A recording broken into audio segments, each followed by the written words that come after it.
બાતમીના આધારે સચિન સાતવલ્લા પુલ ઉતરતા અને ઉમરા વીઆર મોલના પાર્કિંગમાંથી દારૂના જથ્થા સાથે 5ને ઝડપી પાડી લાખોની મત્તા કબજે કરી હતી। પીસીબીની ટીમ પેટ્રોલિંગમાં હતી ત્યારે બાતમીના આધારે સચિન જેડીસી સાતવલ્લા પુલ ઉતરતા રોડ પરથી કારમાં લવાતા વિદેશી દારૂના જથ્થા સાથે તથા ઉમરાની હદમાં વીઆર મોલના પાર્કિંગમાં દારૂનું પાર્કિંગ કરનાર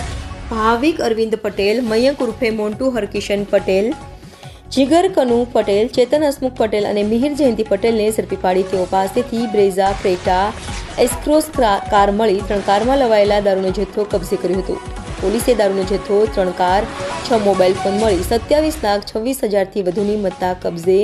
દારૂનો જથ્થો આપનાર દમણના ધનસુખ ઉર્ફે ગનોને વોન્ટેડ જાહેર કર્યો હતો।